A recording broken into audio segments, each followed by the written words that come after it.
What's up everybody, it's KelseeBrianaJai here with a tutorial and review using the new Natasha Denona Sunset palette. This palette has been heavily anticipated. It's one of those items that I feel like is easily going to be one of the best makeup items to grab this year. It definitely has had a lot of hype surrounding it, and I'm so glad to finally have it in my hands.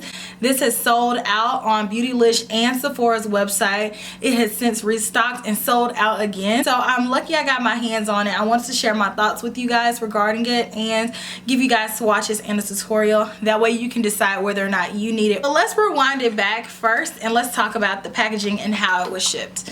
I already have it opened, but pretty much it comes in a box. Beautylish is so good about their packaging and how they wrap stuff. So then the palette comes in this box. This is the container. It's white. It has gold writing on it. It says the Natasha Denona Sunset palette, and then on the back it does have the names of the colors. There are 15 different eyeshadows in this palette, and each one has 2.5 grams of shadow or 0.08 ounces of shadow, which is a lot of shadow in one container. This palette retails for $129. Yes, it's expensive, but you get a whole lot. And Natasha Denona's eyeshadow quality is banging. So this is the actual palette. This is the first time her palette has come in the gold, and I absolutely love gold. I prefer gold to any other metal, any other finish. I'm gonna pick gold. So this is easily my favorite Natasha Denona packaging. It's a thicker packaging, so I'm not worried about the products breaking if I decide to travel with this. On the inside is magnetized, and it does come with this mirror. And then there's a plastic cover on top, and that says the names of the actual eyeshadows. How gorgeous is this? It definitely reminds you of a sunset. It's very beautiful. There's a mix of 4 different finishes in here. You have the mattes, duochromes, metallics, and chroma crystals. The chroma crystals are the really shimmery ones, and I really love all of the colors in here.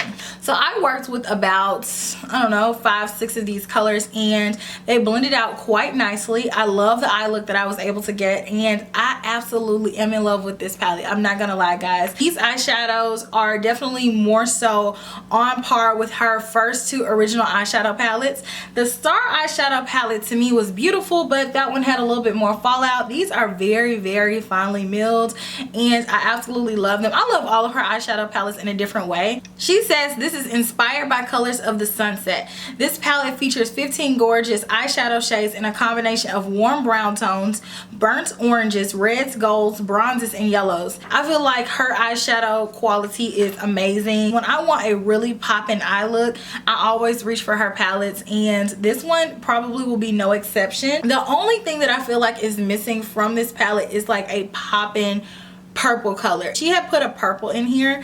There will be nothing that this palette couldn't do. I just needed one purple. We could just, you know, taken out one of these browns, doesn't matter which one, just one, and put a color like that in there. Or even if we keep this one, because that's the deepest one, and we replace this color or something with this purple, this palette would have been popping. That's the only thing that I feel like was a missed opportunity. Other than that, I absolutely adore the palette. A lot of you guys are very apprehensive to purchase this palette just because you feel like there are other palettes that you already own in your collection that are similar. Now, I'm pretty sure you have some colors individually that look very similar to this palette. The way that it's arranged in the palette, as well as the quality, to me makes it worth it. So to me, this palette is unique enough to justify the price. This is a Makeup Geek palette that I started last year that I didn't quite finish, and you can see that there are some similarities here, but overall I don't feel like I have dupes for the colors that are in the palette. Here's the Sunset palette in comparison to the Huda Beauty Rose Gold palette. A lot of you guys may feel like this palette is similar to the Modern Renaissance palette, and I'm just gonna have to say where. This palette is definitely more of a rosy mauvey vibe tone palette. This one is more so of the orange, sunset, yellow, gold type, and to me there's not enough crossover similar colors. The only 2 colors to me that even look remotely similar are like the ones on the end. Like if you cancel out the rest of the palette And just look at these two colors on the end, but they're brown and like that orangey color. So to me, this doesn't compare at all. Here's the palette next to the NARS Loaded Eyeshadow Palette. Sure, this palette is more so of a neutral eyeshadow palette with the gold, but it's missing the red colors. It's missing the deep auburn sunset feel that this palette gives. And to me, this one leans more neutral and this one has more pops of colors. And then we have the Juvia's Place Saharan palette. The similarities slightly overlap, like the white tones, the orangey tones may be a little bit similar. And lastly, I have the Viseart Warm Matte eyeshadow palette. And to me, this one bears the closest similarity in just the overall layout look.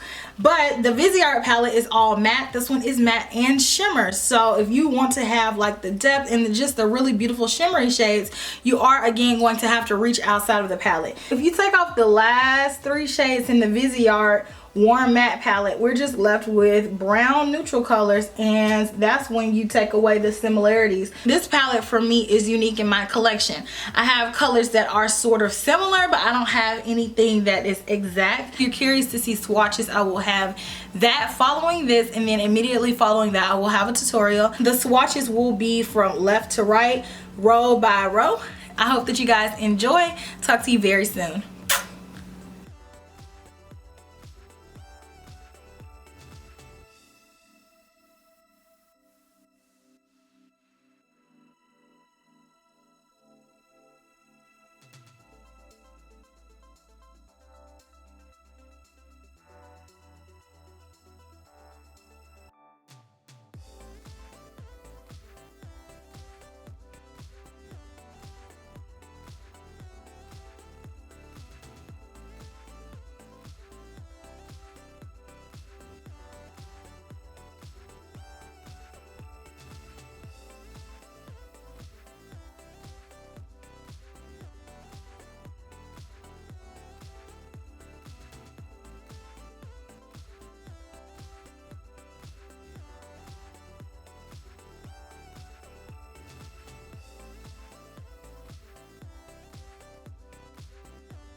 Firstly, let's prime our eyes. I'm going to use a MAC eyeshadow base. This one is Painterly Paint Pot. So there's not a traditional flesh tone color eyeshadow in here to set my paint pot. I'm going to take the color Bermuda, and it's very, very pink. I'm going to grab the color Soul with my MAC 217 blending brush, and I'm going to pop this, wow, this is pigmented, into my upper crease as my first transition color.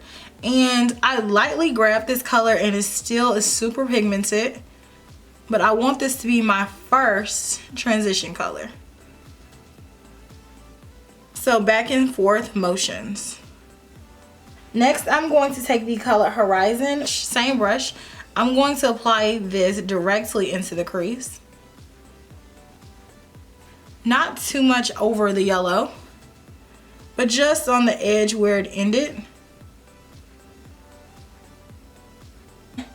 Same brush and the color Terra. And I'm going to pop this right on the outer corner and blend it into the orange.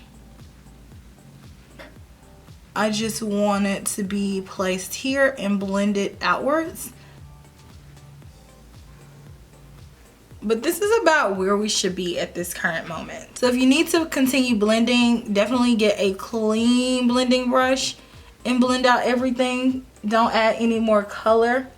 We just want to make sure that everything is seamless. I'm going to take the color Sun Dazed with a MAC 242, and I'm going to pat, oh, that's pigmented, this into my inner tear duct and blend it over. This color can have a little bit of fallout, so make sure you tap off the excess. Then I'm going to take this color. I don't know if it's mandarin or mandarine because it has an E on there.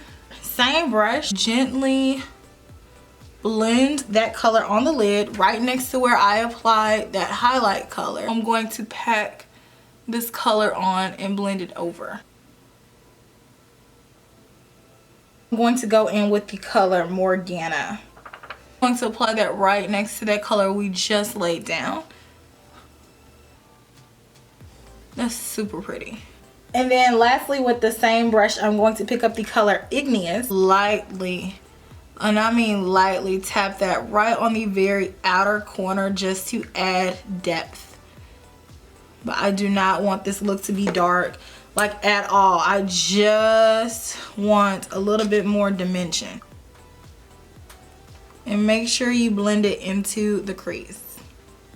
Okay, so this is what the top of the eye is supposed to look like. The eyeshadow blended, everything looks pretty. So now I'm going to finish off the rest of my face and I'll be back. We'll finish off the eyes together.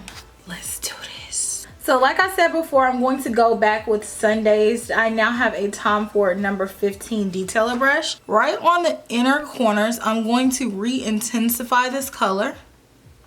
Right on the bottom.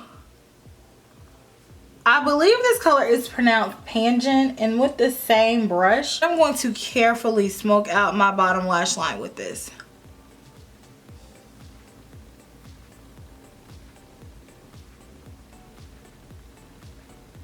No more product. I'm going to blend this downwards. But now what I'm going to do is do some eyeliner. This one is Dip Down by MAC. After that, I'm going to apply lashes. The lashes that I'm going to apply are the Salon Perfect 615 lashes, and then I'll be back. So here are my final eyes. I think I look like a tropical vacation. I love the way this turned out. Let me know down in the comments section if you'll be getting this palette. Definitely a must-have, and I'll talk to you guys very, very soon. Smooches. Bye.